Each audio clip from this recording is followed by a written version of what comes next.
বাংলাদেশের ১৪ বার ক্রিকেট খেলা দেখতে আসা ভারতের আইকনিক ফ্যান সুধীর শুনিয়েছেন তার অভিজ্ঞতার কথা। বাংলাদেশে বন্ধু শোয়েবের আতিথেয়তায় মুগ্ধ সুধীর।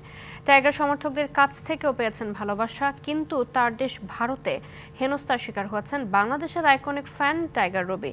কানপুর থেকে সুধীরের আইকনিক ফ্যান হওয়ার গল্প জানাচ্ছেন মামুনুর রশিদ।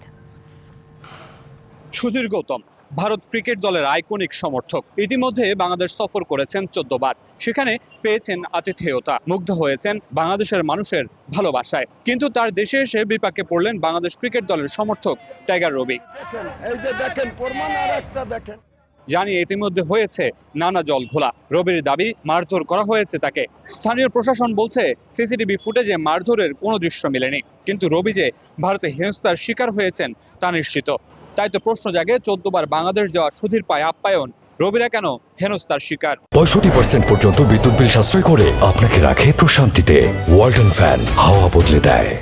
14 बार मैं बांग्लादेश जा चुका हूँ। বাংলাদেশে এ পর্যন্ত ১৪ বার গিয়েছি। ফতুল্লা, মিরপুর, চট্টগ্রাম সবখানে বসেই খেলা দেখেছি। সেখানে গেলে বাংলাদেশি বন্ধু শোয়েবরা বেশ সমাদর করে, বাংলাদেশের সমর্থকরাও বেশ ভালো ব্যবহার করে। सचिन सर की 100 सेंचुरी। সুধীরের আইকনিক ফ্যান হয়ে ওঠার শুরুটা হয়েছিল ২০০২ সালে। ৪ দিনে ৫৫০ কিলোমিটার সাইকেল চালিয়ে গিয়েছিলেন জামশেদপুর সচিন টেন্ডুলকারের সাথে সাক্ষাৎ করতে। শুধু জামশেদপুর নয়, বাংলাদেশেও সাইকেল চালিয়ে গিয়েছিলেন সুধীর।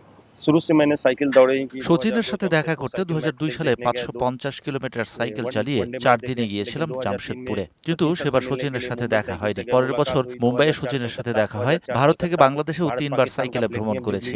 সাইকেল से गए 2005। বাংলাদেশের ভ্রমণের কথা বলছিলেন সুধীর, সেখানে আপ্যায়নের কথা বলেছেন টাইগার শোয়েবের সাথে তার বন্ধুত্বের কথাও। কিন্তু টাইগার রবি সুধীরের দেশেই হয়েছেন হেনস্থার শিকার। Mamunur Rashid, DBC news, Kanpur, Bharat.